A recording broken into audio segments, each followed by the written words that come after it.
Bonjour à tous. Je vous propose aujourd'hui de vous parler de la respiration. Quelle sorte de respiration choisir?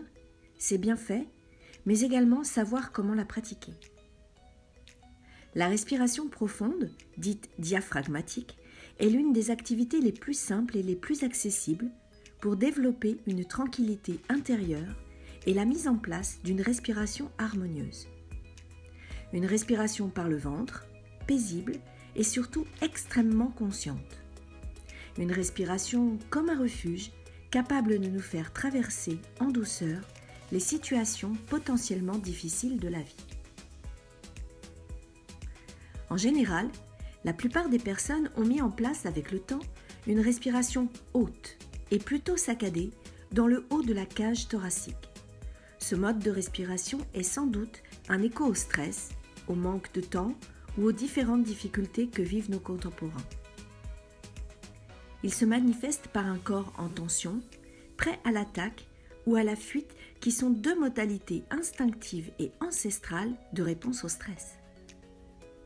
Heureusement, il existe une autre façon de respirer, pratiquée dans les arts martiaux, la méditation, la sophrologie et le chant.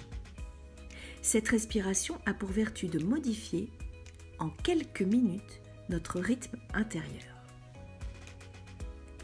Précisons ici, et c'est essentiel, que l'on peut changer de rythme respiratoire, installer une respiration abdominale et conserver une pleine capacité d'action et d'efficacité.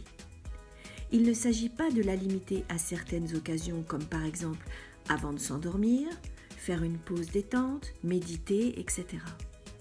C'est au contraire un mode respiratoire à installer dans le quotidien qui a pour effet de vous redonner de l'énergie tout le temps en vous recentrant. Vous pouvez ainsi pratiquer cette respiration des journées complètes, travailler à l'ordinateur, parler au téléphone, marcher, en pleine conscience de votre corps, qui vous remerciera. Une précision importante pour commencer. Adopter cette respiration demande au pratiquant d'accepter que son ventre se gonfle. Or, en ces périodes de dictature de ventre plat, il est parfois difficile d'intégrer cet exercice, mais les bénéfices seront tels qu'il mérite bien ce petit changement de point de vue, n'est-ce pas?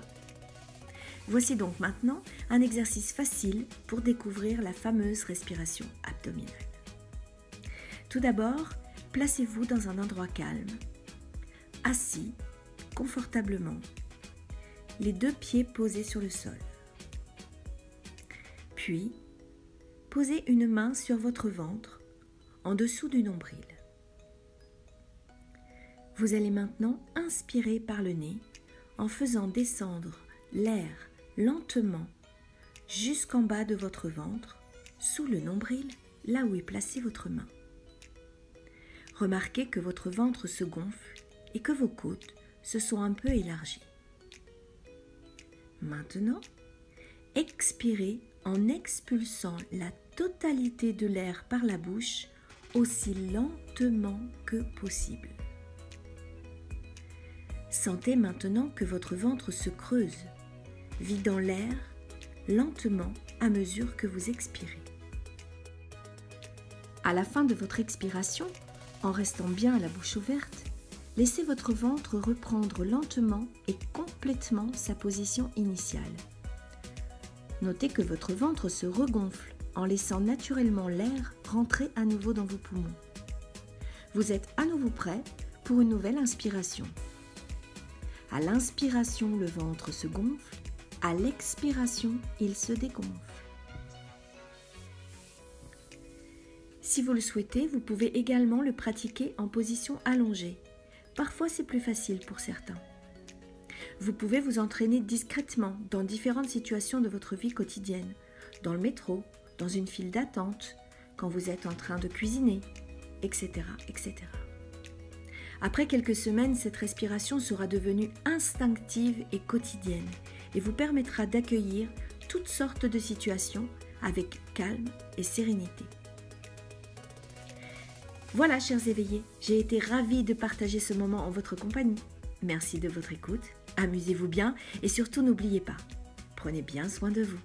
À bientôt, ciao, bye bye.